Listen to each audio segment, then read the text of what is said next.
Bom, hoje eu já vou direto ao assunto. O assunto hoje aqui é direto e reto, digamos assim. Hoje é bem prático. A gente já viu que precisa lidar com o pecado. A gente precisa reconhecer que existe ainda pecado em nós, mas reconhecer que ainda existe pecado na gente não é suficiente. Paulo exorta a gente a fazer morrer os atos do corpo para que a gente tenha vida. E isso está escrito lá em Romanos 8, versículo 13. E a pergunta então é como? Como que a gente vai fazer morrer o pecado em nós? Como que é essa luta? Existem passos práticos para isso? Ou a gente fica só de fato ou a gente só fica numa discussão teórica a respeito? E a verdade é que a Bíblia traz sim para nós passos bastante práticos em relação a como lidar com o pecado, e o objetivo dessa devocional hoje é apresentar isso para vocês. São 7 passos práticos para a gente lidar com o pecado. São curtos, são simples e são diretos. E talvez, como eu sempre acabo repetindo isso aqui também, talvez até repetitivos, mas a questão é que eles são sistematizados agora. Então, se é que a gente pode usar esse termo, né, que é um processo, mas eu acho que é interessante a gente lembrar agora, pensando nisso numa ordem mais lógica em relação a como lidar e como fazer com o pecado na nossa vida. E é claro que aqui a gente está pensando sempre na questão dos pecados aceitáveis, aqueles pecados que a gente tem dentro da gente e de certa forma ou não tem consciência disso ou não acha que vai dar muito trabalho olhar ali embaixo do tapete e tirar essas sujeirinhas menores, mas a gente já entendeu que a gente precisa fazer isso, né, à vista do Deus Santo que nós temos. Então é nessa perspectiva que a gente vai falar sobre esses pecados, mas lembrando, claro, que essas orientações elas valem para qualquer pecado, para qualquer tipo de pecado. Se é assim, acho que vale essa explicação. Então vamos lá. Qual é o primeiro passo no lidar com o pecado? Não vai ser novidade, porque a gente falou disso nos últimos 2 dias, mas o primeiro passo é: lembre-se do Evangelho. A gente precisa ter a perspectiva do Evangelho na nossa cabeça, firme, quando a gente vai lidar com o pecado. Esse é o ponto de partida.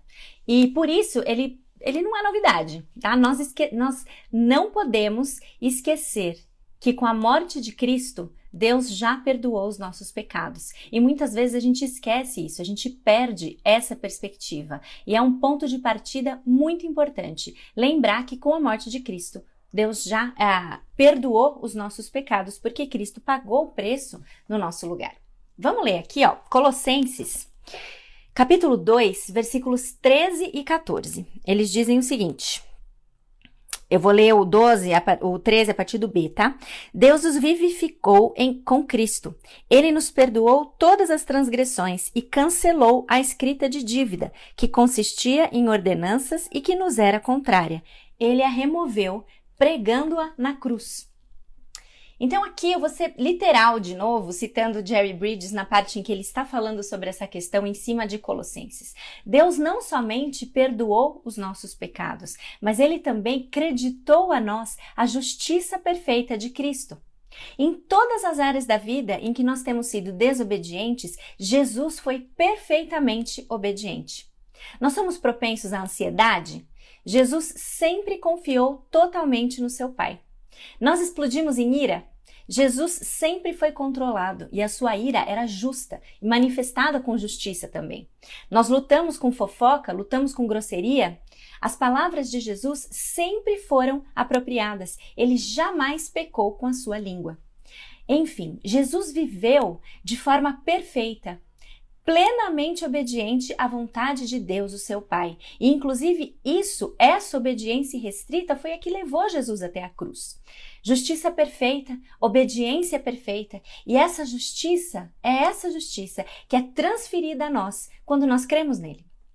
A gente tem que ter isso em mente na nossa luta contra o pecado. Os nossos pecados estão perdoados e Deus nos aceita como justos, não por causa dos nossos esforços, mas Ele nos aceita e nos recebe como justos por causa da vida impecável e do sacrifício de Jesus Cristo no nosso lugar.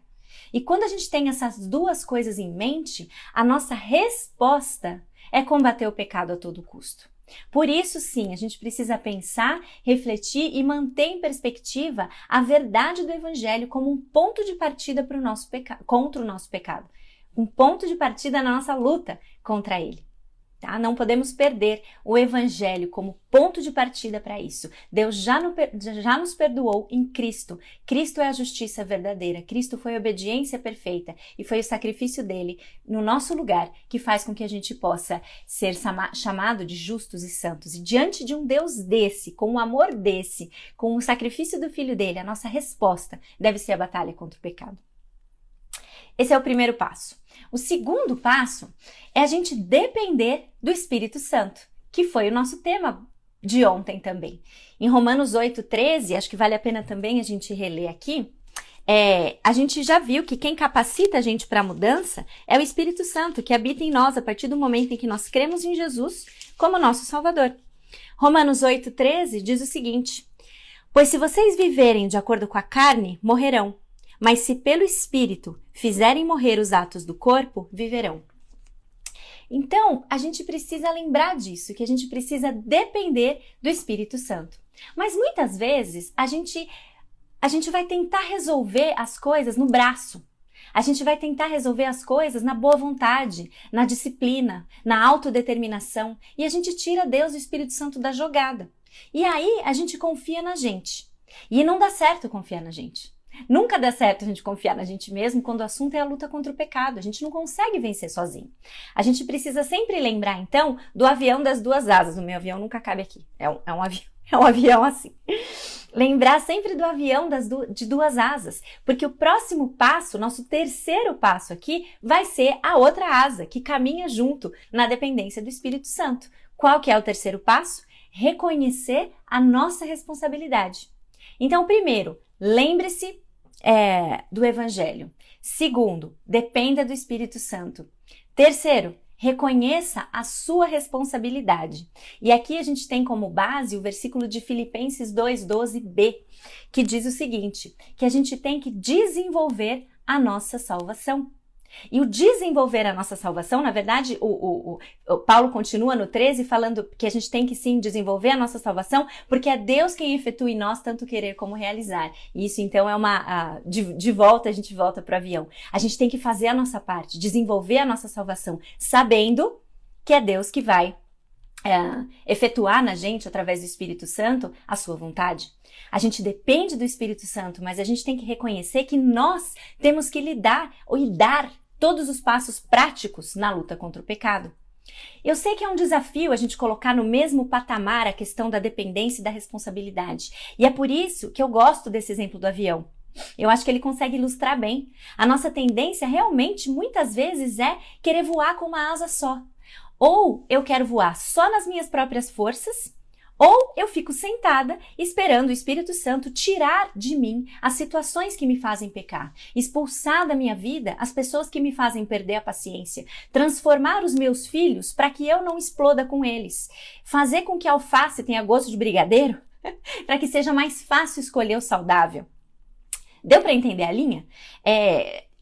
Há alguns anos eu escrevi lá no meu blog um texto que eu ainda tenho que voltar para reler esse texto de vez em quando.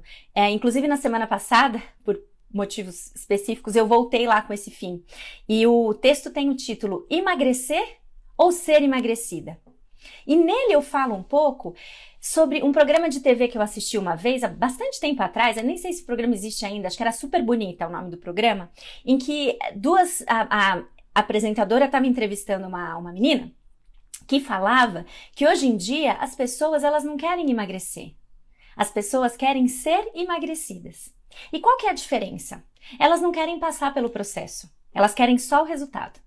Então, elas querem que alguém faça por elas.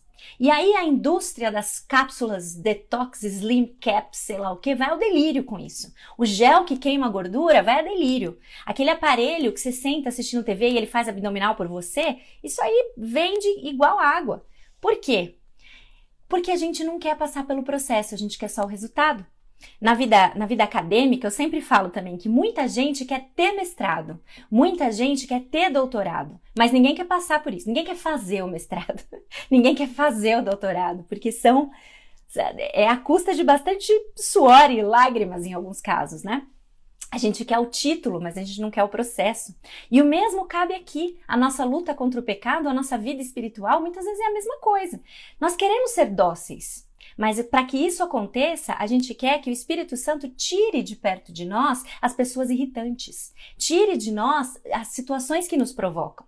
A gente quer ter o peso adequado, mas a gente quer que isso aconteça através de uma fórmula mágica, daquela aguinha de alho poró que uma vez eu li num livro sobre uma aguinha de alho poró lá, que você deixava de molho alho poró e depois você tomava aquela água o dia inteiro. E daí, acho que eu tinha, 2 anos de casada, fui fazer isso, 24 horas só tomando aguinha de alho poró. E de repente, de madrugada, eu acordei desesperada de fome, fui correndo pra cozinha, a ponto que eu quase comi um pacote de clube social com embrulho ainda. Enfim, eu virei um motivo de chacota do meu marido durante um tempo, porque ele escutou o barulho apavorado de alguém na cozinha querendo comer rápido alguma coisa, que tava passando mal de fome. Enfim, não é isso.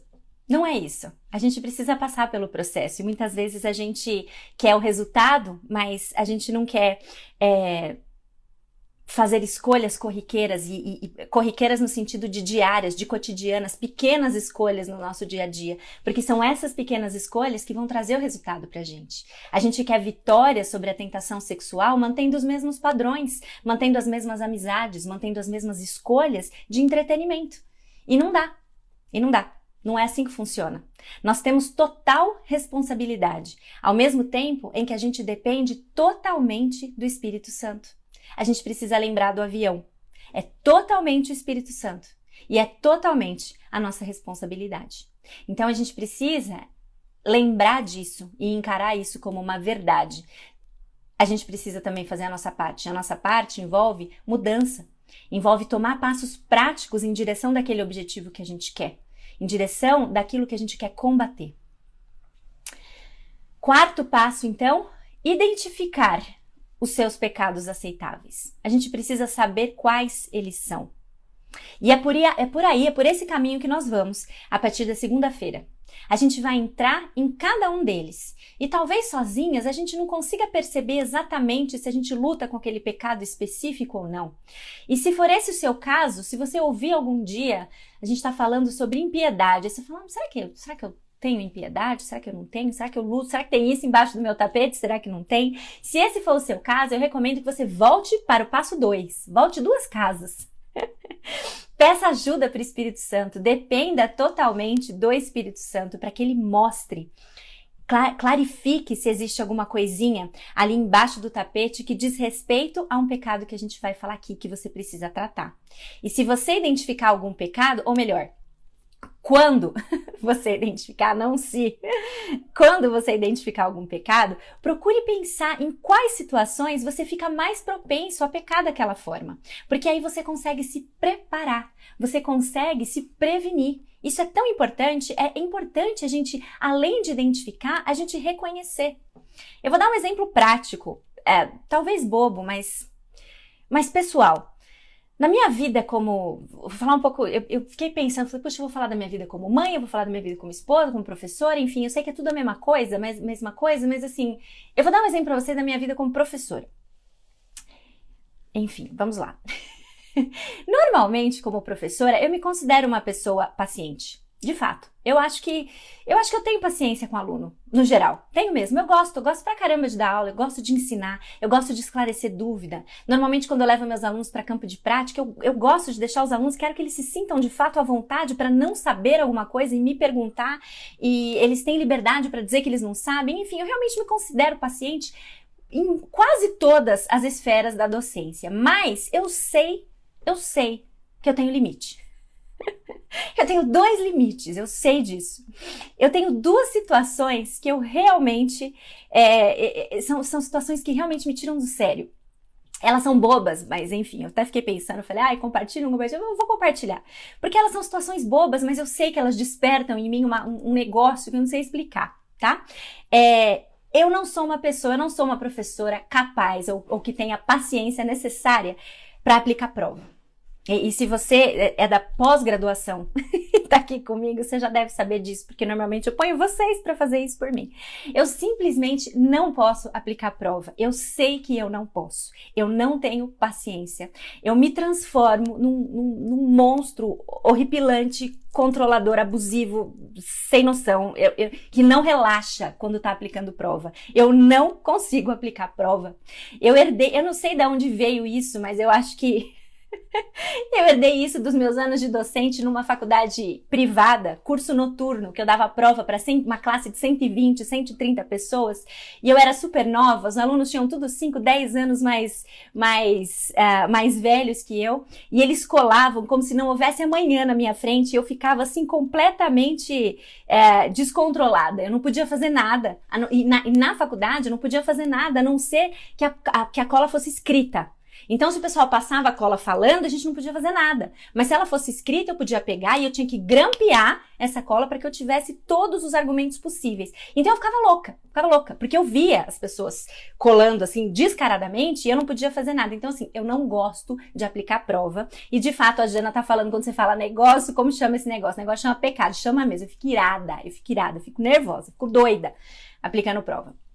E a outra coisa é que eu não posso, essa também é outra coisa importante, eu não consigo, se você me der incumbência, isso não é só na docência, se você me der incumbência de controlar o tempo que alguém tem para falar, eu não sou a pessoa apropriada para isso também. Eu não tenho paciência. Nessa, eu sou até um motivo já de chacota dentro das docentes da minha área, porque uma vez elas me deram a incumbência de controlar o tempo, e aí a gente dá trabalho em grupo para os alunos, e eles têm 30 minutos para apresentar, e aí eles já estão falando em 35, falta 25 slides, eu começo a ficar doida, eu perco a paciência, eu quero mandar parar, eu fico irritadíssima. Eu fico transtornada quando os alunos têm 20 minutos para falar e eles falam em 45, e assim, é um negócio, assim, é um gatilho real pra minha ira no trabalho, de verdade. E reconhecer isso, gente, por mais que sejam dois motivos aparentemente bobos, e talvez você até esteja rindo aí do outro lado, não adianta levantar plaquinha, a Renatinha tá até lembrando do retiro de mulheres, eu não vou nem comentar. Acho que nunca mais vão me dar essa incumbência em lugar nenhum, porque me deram no retiro de mulheres também, e eu não consigo. Eu subo a plaquinha do 10, aí subo a plaquinha do 5, aí eu subo a plaquinha do tempo esgotado e eu fico assim, ó, acabou o seu tempo, chega, para de falar. Enfim, eu fico brava. Enfim, e reconhecer isso faz com que eu crie estratégias para lidar com isso. Agora, falando sério, não dá. Se a gente consegue evitar situações que de fato vão deixar a gente nervosa, vão deixar a gente irada, ó, tem até gente lembrando do quanto eu não consigo lidar com esse controle do tempo. A gente precisa criar estratégias para isso. E às vezes a estratégia vai ser a gente evitar essas situações, mas nem sempre a gente vai conseguir. Então, eu não tô falando pra você, você tem um problema de ira, você explode com seu filho quando ele enrola muito pra comer, então sabe a situação que você vai fazer? É o seguinte, deixa ele comer sozinho, ele prepara a comida dele, você vai embora, você almoça fora, vai ter um tempo pra você, e quando você voltar vai resolver. Não dá pra fazer isso, certo? Então, se não dá pra fazer isso, o que a gente precisa pensar? Que a gente precisa reconhecer quais são esses pecados que a gente tem, a gente precisa reconhecer os gatilhos que nos levam para isso e nos tornar mais alertas a isso. A gente desenvolver estratégias para isso. Ok, não tem outra pessoa nessa sala para controlar o tempo, só tem a Naná, então tá bom. Então, Naná, vai orar. Dá orientações práticas, específicas antes de como você vai fazer o controle do tempo, que é muito importante que isso seja respeitado. Não tem paciência com o filho para comer, não tem outro jeito, é você. Talvez nos dias que você esteja mais cansada, mais propensa a se irar, é um dia que você vai fazer uma comida que seu filho gosta muito, porque simplesmente não é o dia do seu filho experimentar um alimento novo. Não é esse o dia, não é o dia que você tá cansada, não é o dia que você tá de TPM, que é uma coisa real que mexe com o nosso organismo e deixa a gente mais sem paciência. Então a gente precisa reconhecer isso, identificar esses pecados, identificar os gatilhos que nos levam para ele. E aí sim, a gente pode pensar em como nos proteger disso. Certo? Lembra que isso envolve passo prático, envolve a gente pensar em fugir e envolve como lidar também quando não tem como. Tá? Então a gente precisa identificar e conhecer. Quinto passo, a Vânia passa por isso todos os dias. Da comida, mas é um clube, Esse exemplo, ele não veio assim, eu pensei nele agora. Nós temos um clube das mães que precisam realmente tentar tentar não pirar na enrolação dos filhos para comer. E esse é um gatilho real, a gente sabe disso. A gente peca de verdade nesses momentos. A gente peca de verdade. E a gente precisa reconhecer isso. Esse momento desencadeia a minha ira. O que eu vou fazer? Como eu vou lidar com isso? Quinto passo. Memorize versículos específicos sobre cada um deles. Depois que eu identifiquei esses pecados aceitáveis, eu preciso identificar ou memorizar versículos específicos sobre cada um. Porque sim, é com a palavra de Deus que nós vamos combater os pecados. Mas a gente só vai conseguir isso se a palavra de Deus estiver guardada na nossa mente e no nosso coração. A gente deve memorizar versículos. Você luta com ira? Memorize versículos sobre isso. Você luta com ansiedade e frustração? Idem! Memorize versículos nessa área. Você já reparou como nós adultos, a gente não fala tanto de memorização de versículo? Parece coisa de criança, né? Mas não é. Porque quando a gente memoriza, a gente armazena a palavra de Deus na nossa mente. A gente pode não usar aquele versículo o tempo todo, mas ele está ali. Ele está ali, ele está guardado na nossa mente. Salmo 119:11 fala: guardei no coração a tua palavra para não pecar contra ti. Um dia a gente pode precisar dele. E debaixo da orientação do Espírito Santo, esse versículo vai vir à nossa mente. Sabe uma coisa que eu acho bem bacana quando a gente tá, de fato, já virou quase que uma coisa nossa aqui do grupo? Às vezes a gente tá aqui, às vezes não, com muita frequência, a gente tá aqui nas lives e tantas vezes vocês agora, eu falo alguma coisa e quando eu leio nos comentários já tem alguma música rolando. Alguém já lembrou de um hino, alguém já lembrou de um corinho, de alguma coisa antiga, de uma música que se aplica àquilo que eu tô falando. Muitas dessas músicas que aparecem aqui, a gente já nem canta tanto. Mas eles voltam na nossa memória quando a gente se lembra de algo relacionado, porque sempre esteve lá, está guardado. Esse é o benefício da memorização. A gente precisa guardar a palavra de Deus na nossa mente, no nosso coração, para que em momentos em que a gente precise dela, ela vai aparecer, ela vai surgir.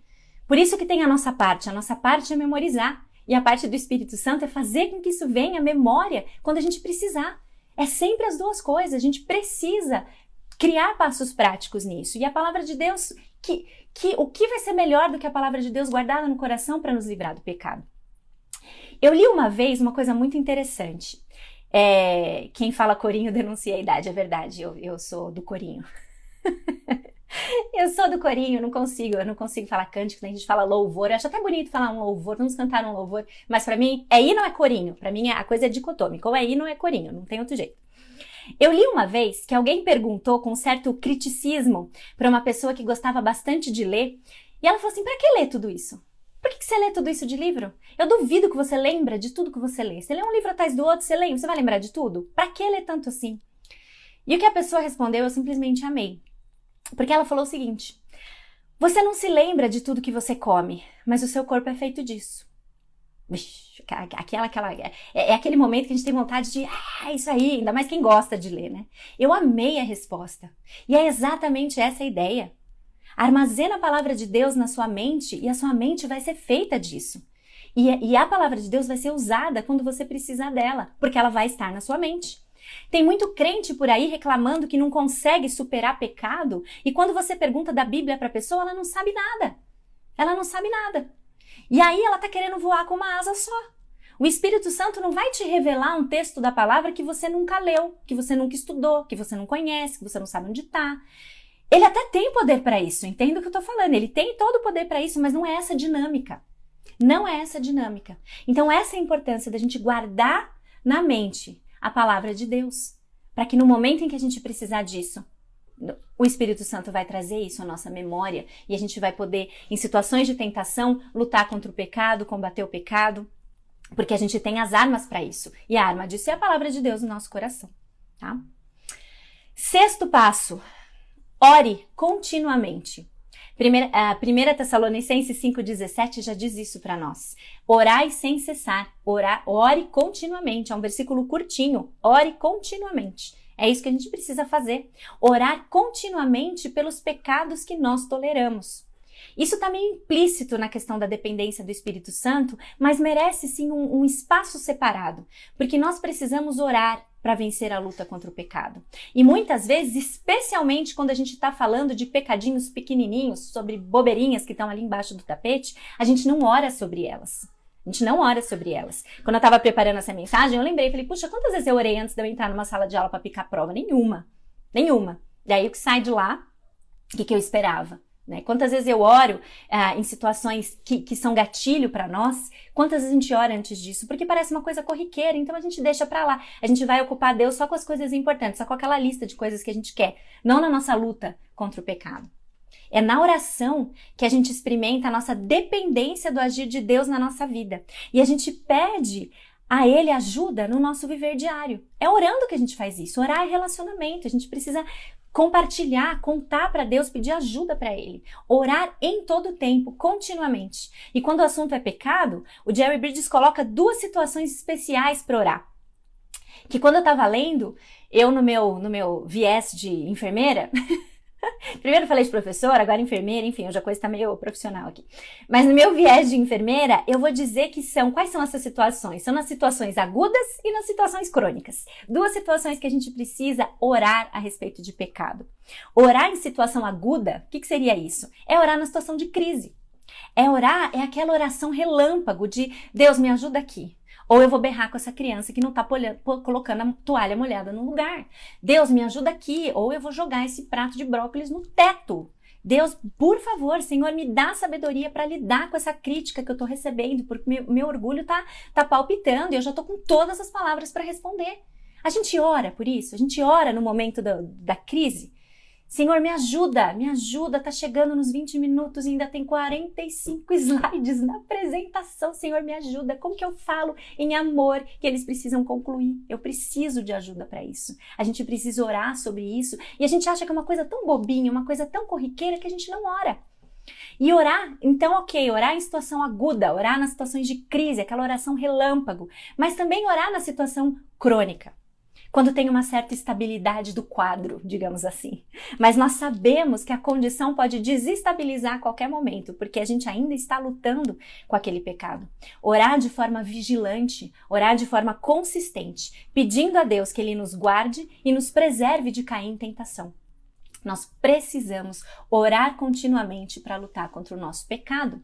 Orar de forma aguda, nas situações de crise, uma oração rápida, Senhor, me ajuda, que o Espírito Santo traga né? A palavra de Deus diz isso, Deus nos providencia o escape, e às vezes a gente fica esperando que o escape é uma luz neon vindo do céu e levando você para lá, não é. O escape muitas vezes é a palavra de Deus vindo na sua mente e te fazendo escolher não pecar, escolher não se irar, escolher não fofocar, escolher não comer demais, qualquer coisa desse tipo, né? Então a gente precisa pensar nisso e orar o tempo todo, e a gente só vai orar o tempo todo quando a gente identificar, reconhecer os pecados. Quando a gente reconhecer que a gente tem responsabilidade. Quando a gente ora, a gente reconhece a dependência do Espírito Santo. E tudo isso sob a perspectiva maior, que é a perspectiva do Evangelho.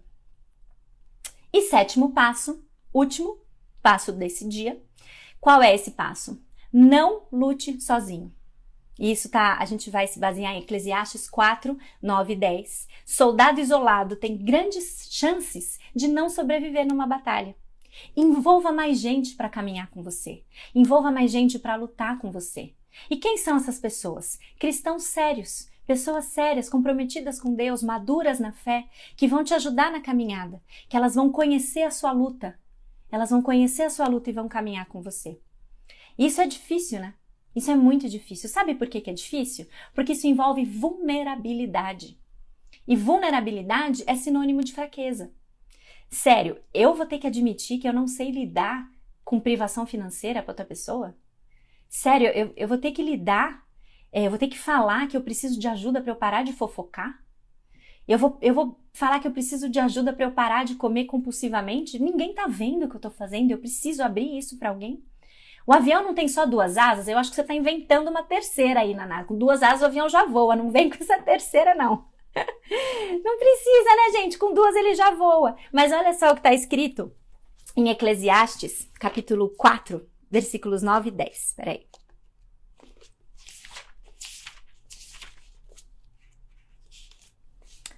Eclesiastes 4, 9 e 10. É melhor ter companhia do que estar sozinho, porque maior é a recompensa do trabalho de 2 pessoas. Se um cair, o amigo pode ajudá-lo a levantar-se. Mas pobre do homem que cai e não tem quem o ajude a levantar-se. Se a gente desejar avançar na batalha contra o pecado, a gente precisa ir junto com alguém.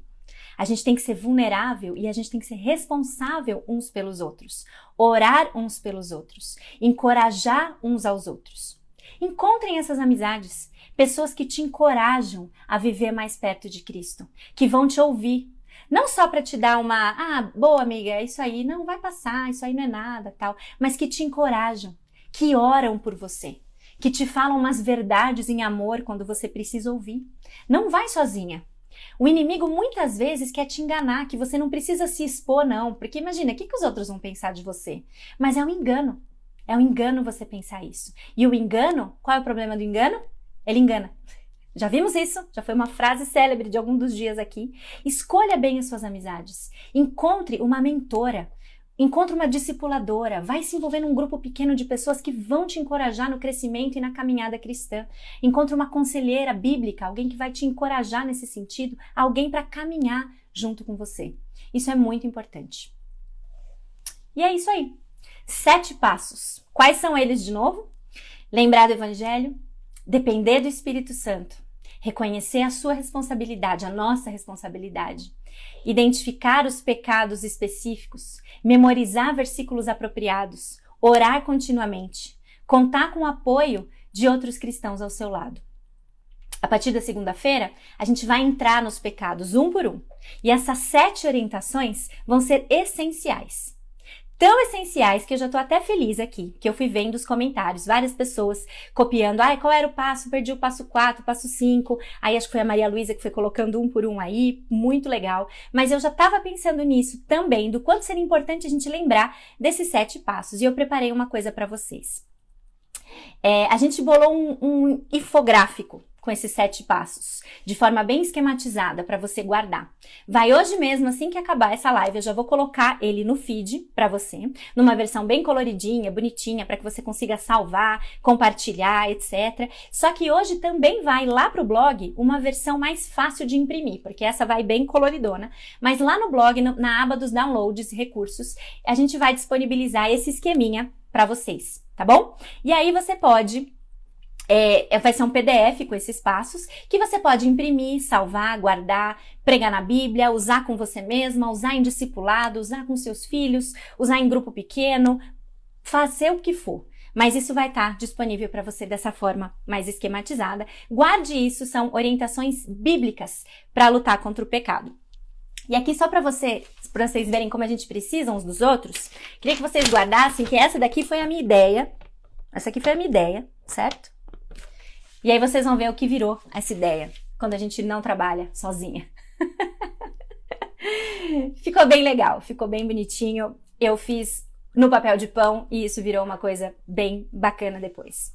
Então é isso, gente. Vamos que vamos. Nesses 7 passos, lembrando do Evangelho na dependência do Espírito Santo, reconhecendo a nossa responsabilidade, tomando atitudes práticas a partir daí. Orando, identificando os pecados, sabendo os gatilhos e vamos lá. Tá bom? Um excelente final de semana, então, para todo mundo. Como vocês sabem, ou se vocês são novos por aqui, live agora só segunda-feira, sábado e domingo não tem. E se você quer uma tarefa para o fim de semana, eu tenho uma dica para você, dica da seguidora, super apropriada. Leia Efésios. Que tal? Efésios. Carta de Paulo aos Efésios, 6 capítulos. O tema de Efésios é a responsabilidade do crente de andar de acordo com seu chamado celestial em Cristo Jesus. A carta teve o objetivo de tornar os crentes mais conscientes da posição que eles têm quando eles estão em Cristo. E o quanto isso é base prática para todas as esferas da vida. Então, Paulo fala nos 3 primeiros capítulos sobre a posição do cristão e nos 3 seguintes sobre como é a prática do cristão. E acho que, de fato, quando ela me sugeriu isso, eu achei super legal. Vai ser riquíssimo a gente fazer a leitura de Efésios à medida que a gente fala sobre a batalha contra o pecado. Então, uma dica para você, leia Efésios, tá bom? Então é isso, gente. Até segunda-feira. Preciso dar um recado breve aqui para as minhas alunas de graduação, que eu vi que tem algumas que estão aqui. Não se preocupem, a Dani também está aqui e é ela que vai controlar o tempo dos seminários daqui para frente, tá bom? Não sou eu, isso já está resolvido, gatilho eliminado da minha vida em nome de Jesus, tá bom? Então, é isso, gente. Bom final de semana para todo mundo. Aguardem o esqueminha gráfico, tá indo pro feed. Daqui a 5 minutinhos eu já coloco lá. E aí depois eu aviso quando ele estiver disponível no blog para vocês, tá bom? Então, bom final de semana para todo mundo. A gente se vê na segunda-feira, se Deus quiser. E até lá. Tchau, tchau, gente, com Efésios na cabeça, tá bom? Um beijo, até segunda-feira. Tchau!